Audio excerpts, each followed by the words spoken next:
I recently discovered an app for reading called Epic. On Epic, children have access to 25,000 books that they are able to read on their iPad. To get started, I had to make an account. I chose the Educator option. As you can see, it just asks you some basic information about the school you teach at. Since I don't actually teach yet, I just put in Kansas State University. Here's a look at what the home screen for Epic looks like. It shows you featured collections and books recommended for me. Since I just created an account, I had to set up my classroom. Something I really like about the app is that I'm allowed to make student profiles. To make a student profile, all you have to do is put in their first name and their last name initial. If you would like to do so, you can add a PIN number for an extra layer of security, so when the student logs in, they put a PIN number in to get to the correct profile. Besides the browse option, there is also an option for searching. I can simply go to the search bar, search all, search collections, books, or books that are audiobooks, anything specific. In this example, I searched social skills. After searching social skills, I found a book about learning how to say please. I think it's really neat that you can add books to a collection and then share that with any student that you have added as a student profile. For example, say I've noticed that Abby has been having trouble using manners in the classroom. I can recommend this book and she can read it next time she logs into Epic. All I have to do to add that book to Abby's profile is click her name and then click the Assign a Collection. And then I can add Frida Says Please to her assignment. Something else that's really cool about this app is the ability to switch profiles. Now I am no longer in the teacher profile and I've logged in as Abby.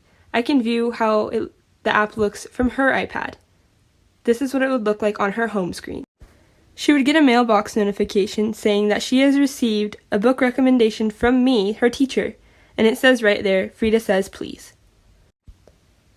It's easy for her to access. It literally says books right there, and then all she has to do is press the book itself and it will open for her to automatically begin reading. Now I have switched back over to the teacher profile.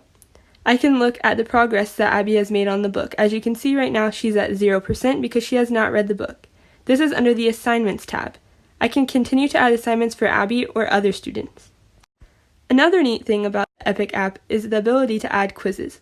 For instance, say I wanted to quiz Abby on the book that I had just requested that she read. I could make a quiz, and I will show you more about that in a video later.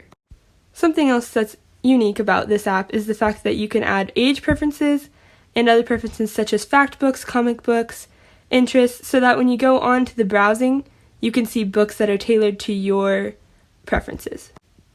In this video, you can see me scrolling through the browse section. There are books for bedtime, popular audiobooks, which is another neat feature about this app, the fact that kids can listen to an audiobook in case they are struggling readers. There is also books that are popular in daily life, popular learning concepts, popular nonfiction, and now I will show you how to make a quiz.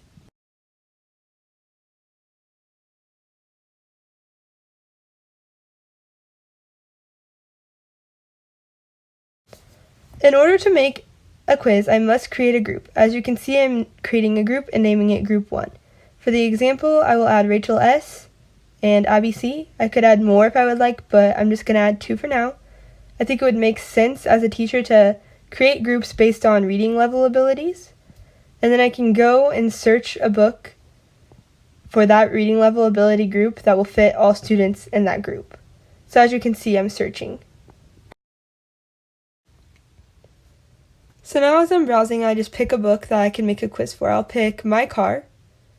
It's an audiobook option, so you can listen to it. Car. Quick, quick, quick. Turn the key. Click, click, click. And then I can find some questions from the book. I'd probably pick a longer book, but this is just for an example. Once I've finished the book, I can create a quiz and just give it a title. Once I title the quiz, all I have to do is press Add Question.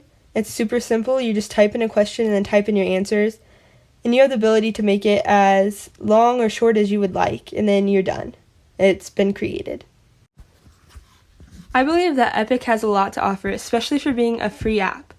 I think it would be a great tool to utilize for just silent reading time in the classroom. After finishing assignments, you could just request the students get onto their Epic app, All they have to do is log into their profile and they can see books that I have handpicked for them that I know are on their reading level.